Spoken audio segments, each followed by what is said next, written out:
ये जो मीटिंग आज जनपद सहारनपुर में रखी गई है, ये मीटिंग है कुरैशी बिरादरी की।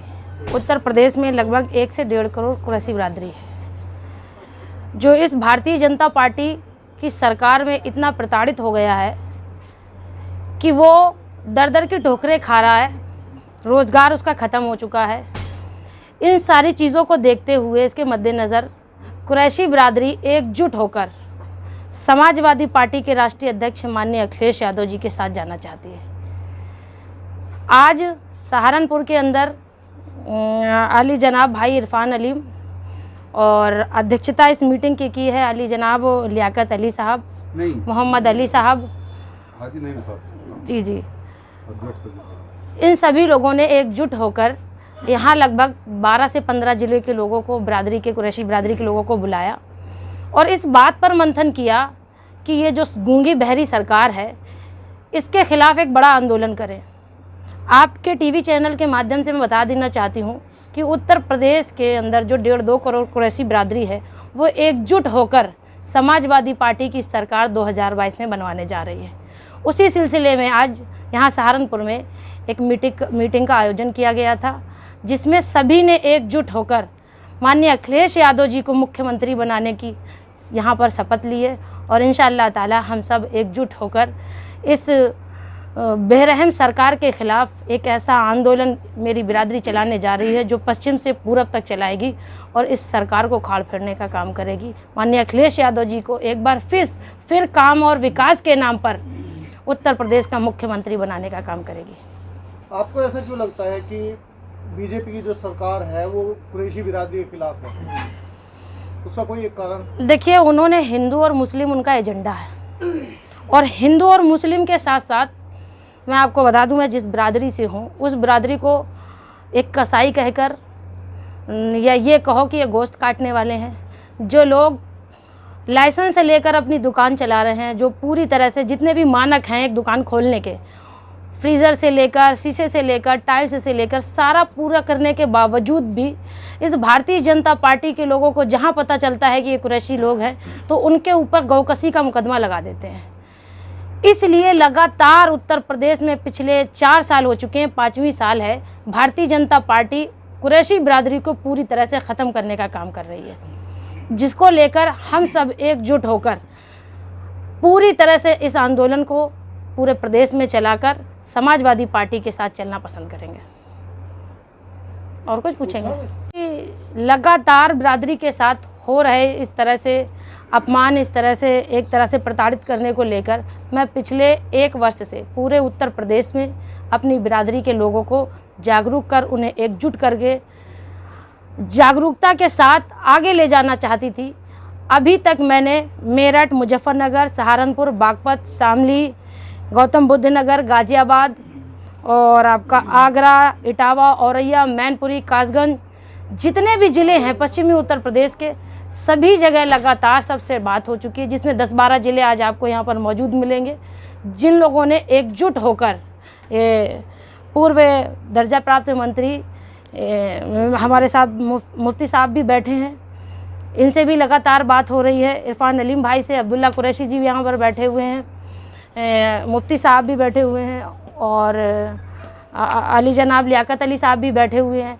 लगभग 15 ज़िलों का ये आपको जो प्रोग्राम है, ये 15 ज़िलों का है और मैं अभी तक उत्तर प्रदेश के पूरे 75 ज़िलों में बिरादरी को एक करने का काम किया हूँ। समाजवादी पार्टी की ओर से आपकी कोई जिम्मेदारी दी गई है या फिर? जी, मैं राष्ट्रीय अध्यक्ष माननीय अखिलेश यादव जी से मिली और मैंने अपनी बिरादरी का जिक्र किया कि हमारे लोग जो इधर उधर भटके हुए भी हैं, जैसा कि बसपा और कांग्रेस वगैरह में हैं, वो सब भी समाजवादी पार्टी के साथ 22 में सरकार बनाने को तैयार हैं।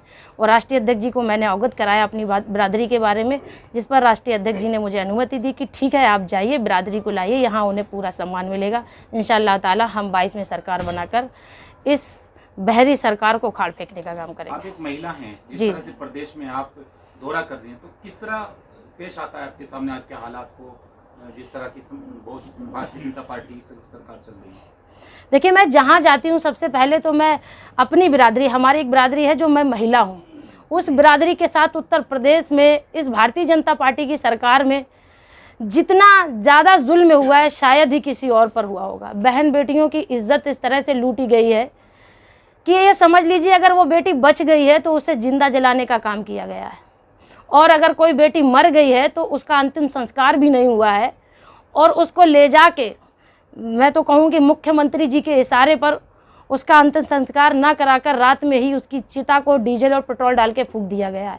अब आपसे मैं आपके चैनल के माध्यम से कहना चाहूँगी कि ये सभी को जानकारी है कि बेटियों के साथ कितनी बड़ी बड़ी घटनाएं हुई, और उसके बाद भी इस सरकार ने एक नारा दिया है, बेटी बचाओ बेटी पढ़ाओ। मैं कहती हूँ आपके चैनल के माध्यम से कि बेटी बचाओ भाजपा भगाओ। इंशाअल्लाह ताला हम सभी बेटियाँ इस जुल्म के खिलाफ भारतीय जनता पार्टी को उखाड़ फेंकने का काम करेंगे। क्या आपको नहीं लगता कि इस तरह के कार्यक्रम करने से बिरादरीवाद को बढ़ावा मिलेगा और इस चीज़ का समाज पर नकारात्मक प्रभाव जी नहीं, पड़ेगा? बिल्कुल नहीं, मुझे बिल्कुल नहीं लगता, क्योंकि मैंने आपसे भी बोला कि हमारी बिरादरी कुछ और जगह बटी हुई है। जो काम करेगा, मैं तो कहूँगी काम करिए ना। योगी आदित्यनाथ जी क्या काम कर रहे हैं? कितने मुसलमानों को सम्मान देते हैं? वो तो हमेशा मंदिर और मस्जिद की बात करते हैं, वो तो हमेशा कब्रिस्तान और शमशान की बात करते हैं। आप देखिए शमशान की क्या स्थिति है। माननीय प्रधानमंत्री जी, देश के जो प्रधानमंत्री हैं, कभी बोले हैं अब जब से ये घटनाएं हुई हैं, जो ये कोरोना की दूसरी लहर आई है, कितनी लाशें चील कौवे कुत्ते खा रहे हैं, क्या प्रधानमंत्री जी को शमशान की याद नहीं आई? तो आपका जो सवाल है, मैं उसमें यही कहना चाहूँगी कि बिरादरीवाद को कोई बढ़ावा नहीं है। ये माननीय अखिलेश यादव जी के काम को देखकर, उन्होंने जो विकास किया उसको देखकर मैं अपनी बिरादरी को एक साथ अखिलेश यादव जी के साथ जोड़ना चाहती हूँ, और हमारी बिरादरी पूरी जुड़कर 22 में सरकार बनाएगी। आवास पे जो मीटिंग की गई, तो इसका क्या उद्देश्य है? असल में मेरी और हमारी छोटी बहन रुबीना जी जो कानपुर से हैं, महिला शिक्षक संघ की ये प्रदेश अध्यक्ष भी हैं, और ये पूरे उत्तर प्रदेश में समाजवादी पार्टी के लिए पिछले लगभग 2 साल से तो मेरी भी नज़र में ज़िले ज़िले गांव-गांव जाकर काम कर रही हैं। मेरी इन पे फ़ोन पे वार्ता होती रहती है। 15 दिन पहले मेरी इनकी वार्ता हुई, इनका फ़ोन आया था कि भाई हम लोग ये चाहते हैं उत्तर प्रदेश में हमारी भी राजनीति में दखल हो और कम से कम हम अपनी लीडरशिप कायम कर सकें। उसके लिए हम लोगों को इकट्ठा होना पड़ेगा। एक मीटिंग हम पश्चिम में रख लेते, एक पूरब में रख लेते। हमारी मीटिंग एक हफ़्ता पहले गाज़ियाबाद के लिए तय हुई।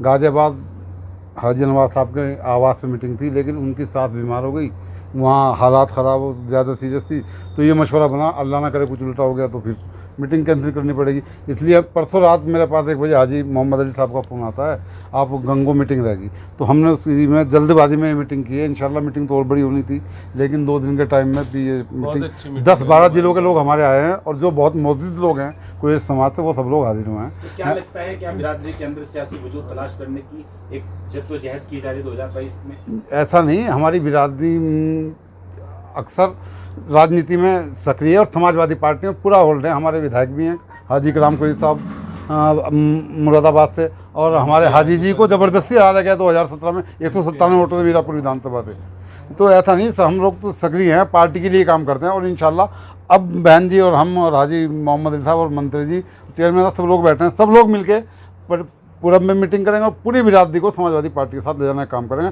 माननीय अखिलेश यादव जी के हाथों को मजबूत करेंगे, उनकी सरकार बनाने का काम करेंगे। हमें तो हमारा सबसे मेन उद्देश्य यही है, हमें 2022 में इस भ्रष्टाचार और निकम्मी झूठी सरकार को, जिसके पास हिंदू मुसलमान मंदिर मस्जिद के अलावा कोई मुद्दा ही नहीं है, हिंदू को मुसलमान से लड़ाना, मुसलमान को हिंदू से लड़ाना। आज के माहौल में अगर कोई हिंदू भाई भी सेकुलर होकर बात बोलता है तो उसको ये पता RSS के लोग क्या कहते हैं कि ये देशद्रोही है। कोई मुसलमान भाई बोलता है उसको पाकिस्तानी आतंकवादी बताते हैं, कोई सिख भाई बोलता है उसको खालिस्तानी बताते हैं। इस नापाक सरकार को उखाड़ने के लिए हम लोग इकट्ठे हुए हैं और इसको हम उखाड़ के रहेंगे इंशाल्लाह। आने वाला दौर देखिए, इस वक्त बहुत ज़बरदस्त तब्दीली है और हर गांव शहर से जो आवाज़ आ रही है वो समाजवादी पार्टी और अखिलेश यादव जी की आवाज़ आ रही है। जिस तरह से आज का नौजवान बेरोज़गार है, जिस तरीके से पूरे महामारी के बाद जो देश के और प्रदेश के हालात हैं, जिस तरीके से लोगों को शमशान और कब्रिस्तान भी नसीब नहीं हुआ, जिस तरीके से महंगाई की हालत है, आज पेट्रोल डीजल के रेट इतने ज़बरदस्त रेट हैं कि इस कदर महंगाई है कि हिंदुस्तान के नागरिक ने कभी सोचा भी नहीं था कि इतने महंगे रेट होंगे। आज नौजवान बेरोज़गार है, बेरोज़गारी है, विकास नहीं है। ये सब जो देश के और प्रदेश के हालात हैं, ये इस तरफ इशारा कर रहे हैं कि अब नया इनकलाब आने वाला है और नया सवेरा होने वाला है और अखिलेश यादव आने वाले हैं। अच्छा, आपको ऐसा क्यों लगता है कि सिर्फ समाजवादी पार्टी ही विकल्प है भाजपा का?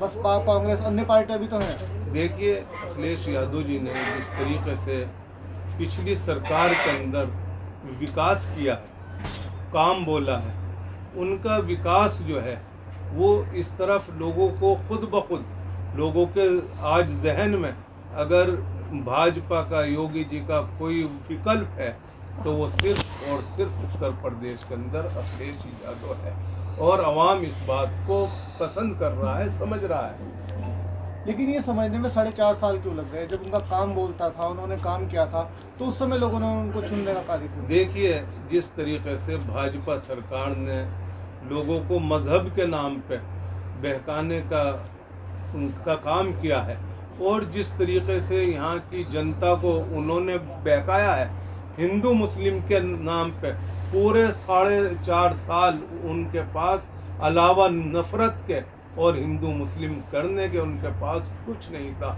अगर वो अच्छा काम करते, अगर वो विकास का काम करते तो आज फिर भाजपा का लोग नाम लेते, लेकिन पूरे 4.5 साल के अंदर उन्होंने नफरत फैलाने के अलावा कुछ नहीं किया।